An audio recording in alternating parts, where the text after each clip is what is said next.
ஆளுநர் பேரவைக்கு நன்றி தெரிவிக்கும் தீர்மானத்தின் மீது விவாதத்தை தொடங்கி வைப்பவர் மாண்புமிகு டாக்டர் எழிலன் அவர்கள். மாண்புமிகு பேரவைத் தலைவர் அவர்களே, ஆளுநருக்கு நன்றி தெரிவிப்பதா இல்லை ஆளுநர் உறவிக்கு நன்றி தெரிவிப்பதா என்ற கேள்வியுடன் என் உரையை தொடங்குகிறேன். ஆளுநருக்கு தான் நன்றி தெரிவிக்க வேண்டும். ஏனென்றால் இன்று நம் தமிழ்நாட்டு முதல்வர் மாநில உரிமைகளுக்காக ஒரு தீர்மானத்தை நிறைவேற்றி மாநில சுயாட்சியில் நாம் குடியரசு திகழும் என்ற முன்னுரையை தொடங்கியுள்ளார்.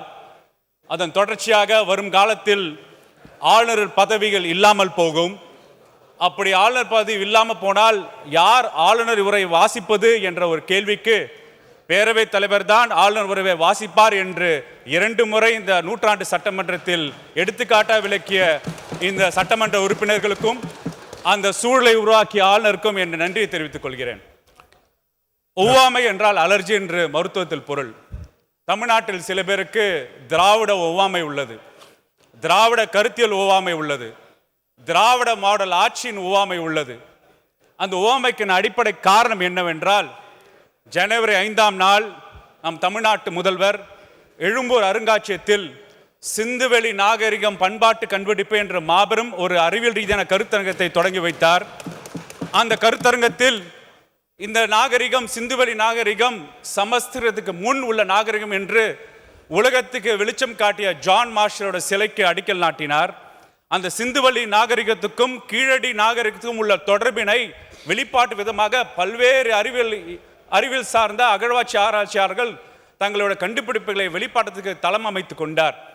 அப்போது 3500 வருஷத்துக்குள்ள சிந்துவெளி நாகரிகத்துக்கும் கீழடி நாகரிகத்துக்கும் சங்க இலக்கியங்களோட தொடர்பு பல்வேறு கூறுகளுக்கும் இப்போது 2024 உள்ள திராவிட மாடல் ஆட்சிக்கும் என்ன தொடர்பு என்று கேட்டால், சிந்துவெளி நாகரிகத்தில் உள்ள மண்பானைக்கும் அது கருப்பு சிகப்பு நிறத்தில் உள்ளது, கீழடி நாகரிகத்தில் உள்ள மண்பானைக்கு கருப்பு சிகப்பு நிறம் உள்ளது. கருப்பு சிகப்பு நிறம் கொண்டு திராவிட மாடல் ஆட்சி செய்யும் திராவிட மாடல் முதல்வர் தான் 3500 வருஷத்துக்கு தமிழர்களோட தொடர்பு பாலமாக அமைத்துக் கொள்கிறார். அதில் பல்வேறு கண்டுபிடிப்புகள்.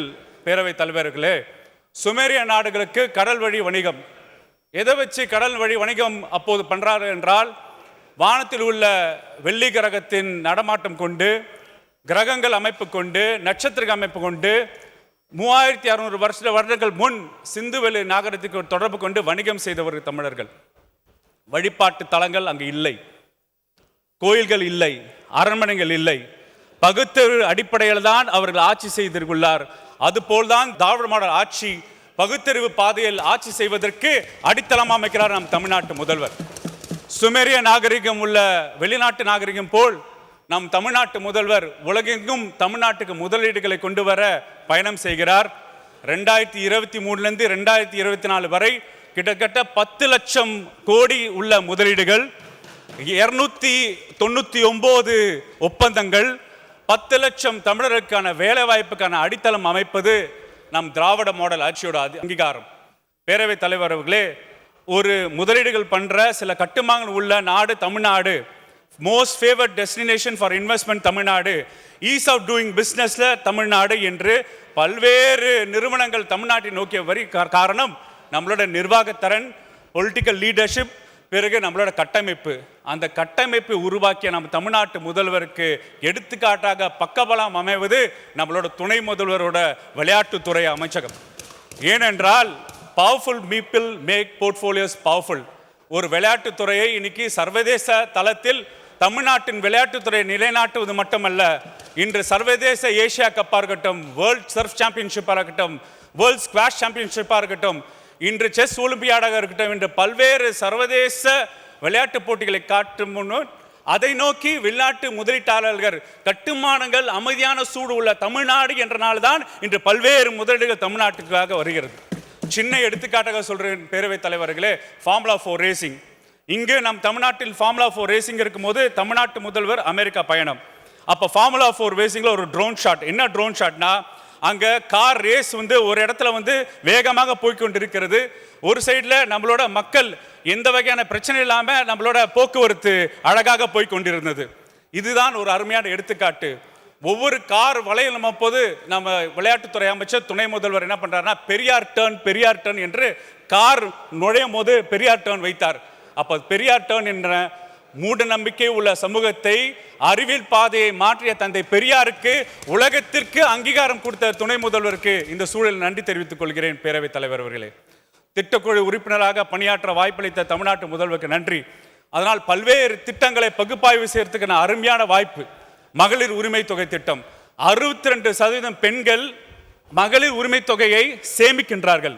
சேமிக்கும் பயன் எதற்காக பயன்படுத்துகிறார்கள் என்றால் மருத்துவ அவசரத்துக்கும் தன் பள்ளி குழந்தைகள் படிப்புக்கும் சேமிக்கின்றார்கள். நம் காலை உணவு திட்டத்தை பகுப்பாய்வு செய்தோம்.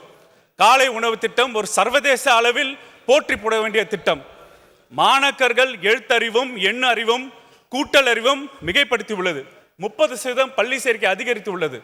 ஆசிரியர்கள் சொல்றாங்க, கணக்கு பாடங்களும் மொழி பாடங்களும் மாணவர்கள் வெகுவாக படிக்கிறார்கள் என்று சொல்றார்கள். பெற்றோர்கள் ஆனது கண்ணீருடன் மாதம் 1000 ரூபாய் காலை உணவு திட்டத்தால் சேமிக்கிறது என்ற பகுப்பாய்வு திட்டத்தை நாம் இந்த மாவட்டத்தில் நான் சொல்ல விருப்பப்படுகிறேன். பேரவைத் தலைவர்களே, விடியல் பயணம் 571 கோடி விடியல் பயணம், அதாவது பெண்களோட மொபிலிட்டி, அதாவது ஒரு ஜெண்டர் ஜஸ்டிஸ், அதாவது ஜெண்டர் நியூட்ரலிட்டி. 41% உற்பத்தி தொழிற்சாலைகளில் இந்தியா முழுக்க அதிகமான பெண்கள் இருக்கிற மாநிலம் நம் தமிழ்நாடு. அதிகமான தொழில் சொத்துரிமை திட்டத்தினால் அதிகமான பெண் தொழில் முனைவோர் இருக்கிறது அதிகமான நாடு நம் தமிழ்நாடு. அதாவது பெண்களுக்கான தொழில் முனைவு திட்டத்தை உருவாக்கி பெண்கள் அதிகார தளத்தில் அமர்ந்திருக்கிற சூழல் தான் அது வெளிநாட்டு முதலீடுக்கு வரதுக்கான அடிப்படை காரணமாக செயல்பட்டு இருக்கு தமிழ்நாட்டு முதல்வரின் திராவிட மாடல் ஆட்சி முறையில். பேரவைத் தலைவர்களே, விஸ்வகர்மா திட்டத்துக்கு எதிர்வினை ஆற்றத்துக்காக கைவினை திட்டம், ஒன்றிய அரசோட திட்டங்கள், அது தேசிய கல்விக் கொள்கையாக இருக்கட்டும், விஸ்வகர்மா திட்டமாக இருக்கட்டும். சின்ன எடுத்துக்காட்டுக்காக ஒன்று சொல்கிறேன். ஒரு ஒடுக்கப்பட்ட சமுதாயத்தை சேர்ந்த ஒரு பொற்கொள்ளர் வேலையை இங்கே நகர்ப்புறத்தில் இருக்க ஒரு பெரும் நகைக்கடையில் அவர் பணியாற்றி கற்றுக்கொண்டால் அவர் கிராமத்துக்கு போய் அங்கே நகைக்கடையை அவர் திறக்க முடியாது. விஸ்வகர்மா திட்டம், ஏனால் அந்த திட்டம் பிறப்பின் அடிப்படையில். ஆனால் கலைஞர் கைவினை திட்டத்தின் பிறப்பின் அடிப்படையில் இல்லை, இட்ஸ் பை சாய்ஸ். அப்போ ஒரு முற்போக்கு திட்டம் ஜாதியின் அடிப்படையில் பிறப்பின் அடிப்படையில் இருக்கும் திட்டத்தை மாற்றி நம் தமிழ்நாட்டு முதல்வர் முத்தமிழின் கலைஞர் கைவினை திட்டத்தை கொடுக்கிறார். இங்க நீங்க பாத்தீங்கன்னா புதுமை பெண் திட்டமா இருக்கட்டும், தமிழ் புதல்வன் திட்டமா இருக்கட்டும், 10 லட்சம் குழந்தைகளுக்கு 6ஆம் வகுப்பிலிருந்து 12ஆம் வகுப்பு வரைக்கும் அரசாங்க பள்ளியில் தமிழ் வழி கற்பித்தால் மாதம் 1000 ரூபாய். ஆனா தேசிய கல்விக் கொள்கையை நுழைவுத் தேர்வு வச்சிருக்காங்க.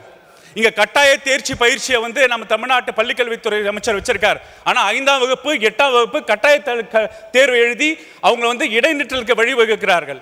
9ஆம் வகுப்பு 12ஆம் வகுப்பு 4 செமஸ்டர் எக்ஸாம் வைக்கிறாங்க. பிறகு கல்லூரி வாழ்க்கையில 1 ஆண்டு 2 ஆண்டு 3 ஆண்டு எப்ப வேணாலும் மாணவர்கள் வெளியேறலாம் என்ற திட்டத்தை தீட்டுறார்கள்.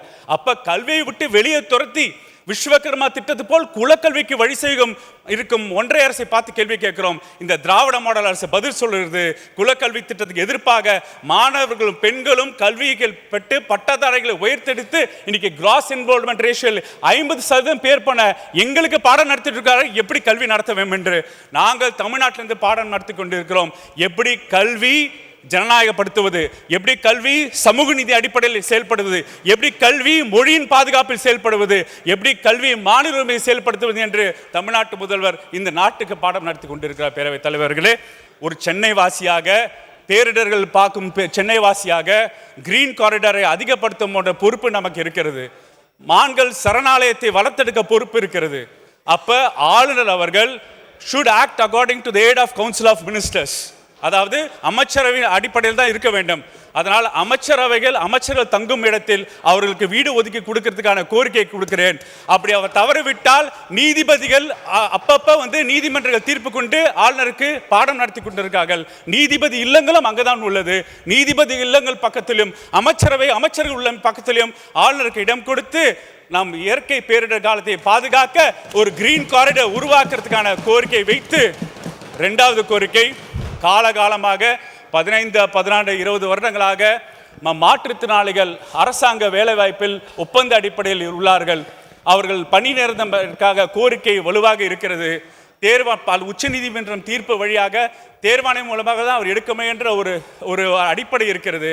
அது தேர்வாணை மூலம் எளிதாக அந்த மாற்றுத்திறனாளிகளை நிரந்தர வேலைகள் சேர்க்கறதுக்கான வழி செய்து மார்ச் 1 நம் முத்தமிழர்கள் கலைஞர் வழியில் தமிழ்நாட்டு முதல்வரின் பிறந்த நாளை மாற்றுத்திறனாளி தினமாக அறிவிக்க வேண்டும் என்று சொல்லி விடைபெறுகிறேன். நன்றி, வணக்கம்.